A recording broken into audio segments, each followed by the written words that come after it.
So what's going on, guys? My name is Mr. Dalek JD, and in this video we're talking about the storyline of World War II zombies, or may I should say the sort of unexplained storyline, as we have the basic story, the basic fundamentals, which I'm sure every one of you guys that has played now has a basic understanding of what's going on. But I want to talk to you and focus on a character which I feel is going to be very important later on down the line, that we've seen in a few instances, though very brief, and it's so brief that you don't even really think about this character and its importance, and that's what we're going to be exploring within this video, and also talking about how in the future he could play a big part in not just zombies but also in the social space of multiplayer, the headquarters. Now, I've not done a storyline video in quite a while, and especially when we're doing this on a brand new zombies game, it feels so refreshing, and I'd love to know what you think about this video, and if you want to see more storyline stuff down the line, as I have some other ideas about stuff I want to explain to you guys, and genuinely just talk about zombies and story, because it's great. It feels good that we have a brand new game and some brand new story and lore. So let me know down below in the comment section what you guys think of this video. If you enjoyed it, feel free to slap a like rating on it. And also, shameless plug, I do have these amazing World War II zombie tombstone posters which I'm selling, and there's only a week left on these. I made a video about it a few days ago. The response has been amazing. Just a reminder, if you guys want to pick this up, I'll leave a link in the description. But without any further ado, we're jumping straight into the video, and this is talking about a man called Major Hank RIDEAU. Now, this probably might come as a surprise, as many of you probably won't recognize that name, but he is very, very important, and he's introduced to us in the cutscene for the Final Reich, the prologue cutscene, and he's a character that we see in Nazi Zombies, and he's directly referenced as a commanding officer of the Monuments, Fine Arts and Archives program in Marie Fisher's journal. Now, she mentions a tiny bit, attributing him as an interesting man, fairly unremarkable in both stature and presentation, with a quiet drive that's helped him move through bureaucratic channels with impressive speed. Now, when we do see him in the prologue, he is the major. He's the one that's overarching this entire operation and essentially telling our crew of characters where they need to be and what they need to do. He also references in this cutscene that they've been on quite a ride together, so this isn't the first time that these characters have teamed up in order to achieve a mission. And it is Major Hank RIDEAU who is basically calling the shots here and is leading this team to go through all these different missions. Now, we'll jump into a little bit of backstory here, as there is a lot which will help us explain the mystery behind Major Hank RIDEAU. But what's intriguing as well is in this cutscene, of course, as we know, the Panzermörder appears and completely destroys the train carriage that the characters were riding in, and obviously they all made it in one piece because they make it back to the Final Reich, as well as Marie, of course, who wakes up from the wreckage and makes her way through the house towards the town of Mittelberg. This is only the first of several missions that this team is going to be given as we go throughout this DLC journey, and we know that from looking at Marie's journal, and this is all information we had before the game came out, but obviously it makes a lot more sense now that we have the context of the game and experiencing the story ourselves. Now, it's obvious that our main crew of characters survive the wreckage because we obviously meet all of them and play as them in the Final Reich, but we don't see Hank RIDEAU yet in this story. But we do see him in another aspect of the game, which I believe wasn't quite finished, or there might be more to it than what seems to be. And this is in the headquarters in multiplayer. You may have already noticed that there is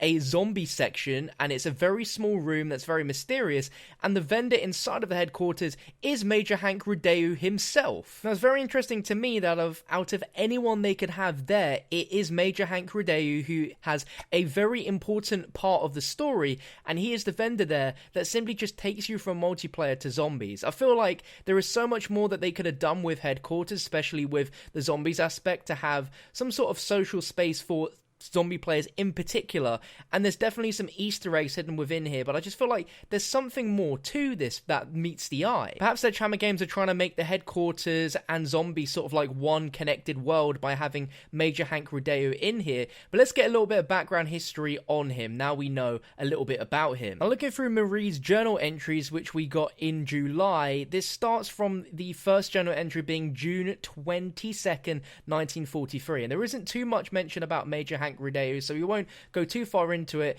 but essentially her messages from Klaus that she's been receiving are growing more desperate, and as she hesitates to write her first journal entry, she begins that he's thinking to border on madness. She got a contact in the UK that recommended her to get in touch with a military architect who is spearheading a new organisation called the Monuments, Fine Arts and Archives Programme. Now, this is a real programme that really did exist, and it was a group established in 1943, just like her journal, to help protect cultural property in war areas during and after World War II. The group of approximately 400 service members and civilians worked with military forces to safeguard historic and cultural monuments from war damage. And as the conflict came to a close, to find and return works of art and other items of cultural importance that had been stolen by the Nazis. As we now know from the story, all 4 characters that we play as are part of this Monuments, Fine Arts and Archives program, spearheaded by Major Hank RIDEAU. Now, her next journal entry was a month later, which says, "I've just received an interesting letter, a response from Major Hank RIDEAU of the newly formed MFAA.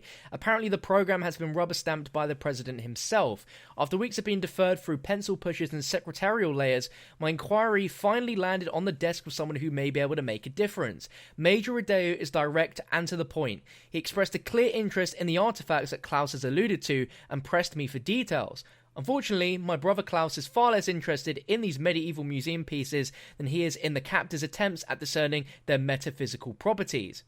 Marie points out that she's highlighted the few pieces of archaeological evidence Klaus managed to share in hopes it'll be enough to entire RIDEAU into action. And in the next following week, RIDEAU finally approved a mission into Bavaria, and the careful framing of Klaus's notes had nothing to do with this good news apparently, but as is the case, events beyond Marie's control open the door for opportunity. And according to a source from their agent in the Resistance, the Nazis have begun shipping stolen art into the very mines that was being discussed for the past 2 months. This was enough to convince the MFAA to task this risk and the first mission behind enemy lines. But the best news came at the very bottom of RIDEAU's letter, which is a simple request for an operations leader with experience running espionage. And that, of course, was Marie. She mentions a few weeks later that Major RIDEAU and herself will begin tactical planning, and just to remind herself not to be too effusive in the gratitude for RIDEAU's help. He's an interesting man, fairly unremarkable in both stature and presentation, with a drive that's helped him to move through bureaucratic channels with impressive speed. RIDEAU presented her with a list of his top men from the MFAA, a collection of soldiers and academics from across the Allied spectrum. She needs to form a small team, no more than 3 experts, to join her in a mission that formed around the recovery of a handful of stolen paintings, which again was a relic from the reign of Frederick Barbarossa I and Klaus Fischer, her brother. She needs to make sure it's a team that can display flexibility and strength under duress, and that's where we get our team that we play as within Zombies today, which is great. Mentions, of course, that they need to depart and arrive without notice, thinking that they may take cover under the guise of a military supply train in the snowy season at night. So with all that knowledge just being said, we should not sleep on Hank RIDEAU at all. He is a very, very clever man, and even Klaus Fischer is aware of this, and of course, it's how Hank RIDEAU has such knowledge is referenced and made clear to us through an audio recording from Klaus, where he says, "Marie, I cannot put this more succinctly. There are other forces aware of the sword, of its powers, and they're actively working to keep it out of our hands. A secret organization, a cabal dedicated to keeping this hidden. Soldiers, artists, engineers. I don't know how deep this goes, but Straub is now aware of this. You need to be aware as well. First, look for paintings created by those who'd be opposed to the Nazi party. I've my suspicions that they would be the easiest to recruit into this effort. Second, my research has led me down paths that extend far beyond Mittelberg, beyond Germany. Marie, prepare yourself for a journey." This is knowledge that Klaus knows, and so does Hank RIDEAU, and he's going to lead us throughout the entire DLC season. So now, with all of that being said, isn't it funny how he's just stood there waiting for us inside of the headquarters? In a sense, this guy is like the Edward Richtofen of World War II Zombies. He knows exactly what we need to do, where we need to go, and the importance of all of these different relics that we're trying to get our hands on. We've only learnt very little from the Final Reich in regards to how powerful the relic within the salt mines is towards the whole idea of Geistcraft as well as the undead. But where that goes as to further settings is a complete mystery. But all we know is that Hank RIDEAU knows exactly what's going to happen and the importance and reliability of the team that he has created here,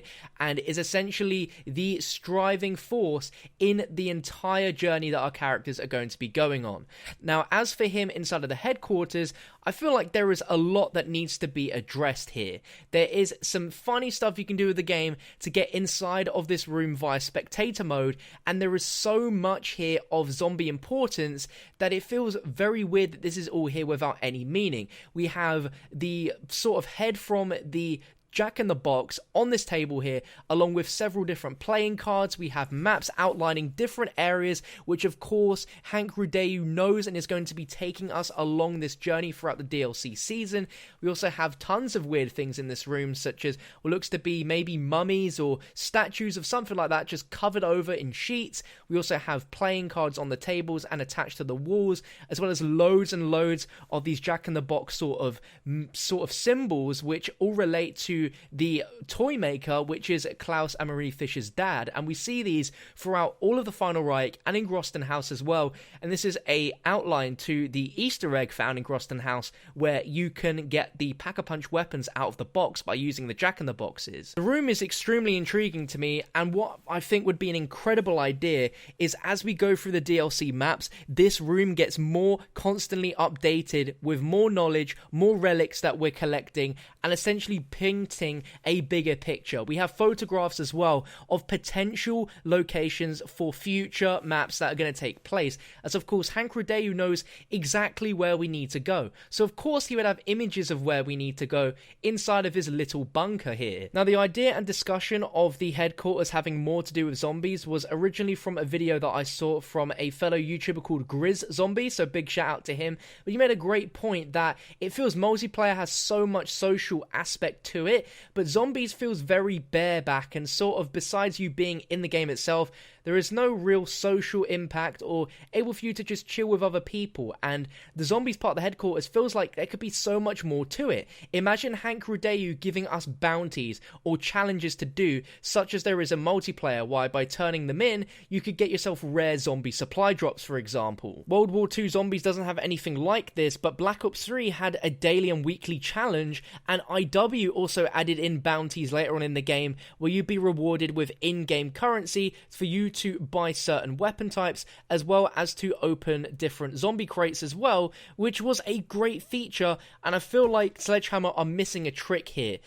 Hank RIDEAU is a very important character, and there is a reason why he is the vendor in the headquarters, but he's not used to his full potential yet, and I feel once we learn more about the story, we're going to see a lot more of Hank RIDEAU, and there's obviously more to him than meets the eye, as we know so little about him. How has he become such an important role within the zombie story here of World War II? What is his backstory? Where is he going to take us? Does he have some sort of hidden agenda which we don't know about yet? Only time will tell. The moral of this video, don't sleep on Hank RIDEAU, because I'm sure come down the line he's going to become a much more important character. Of course, Drosten Hind is the best character in the game, but out of all the characters, you probably weren't expecting me to talk about this guy for a video. But if you enjoyed it, you're just like, wow, I did not know about this guy, and now I feel a little bit more informed. If you feel like that, let me know in the comments section. Definitely drop a thumbs up if you did enjoy, and maybe consider subscribing as well, because I'm going to post a lot of World War II zombie videos and more storyline stuff as well, because there's a lot to discuss. And I think I'm going to be bringing you guys a video talking about Klaus Fischer. But thank you for watching, you've been amazing, and I'll catch you next time.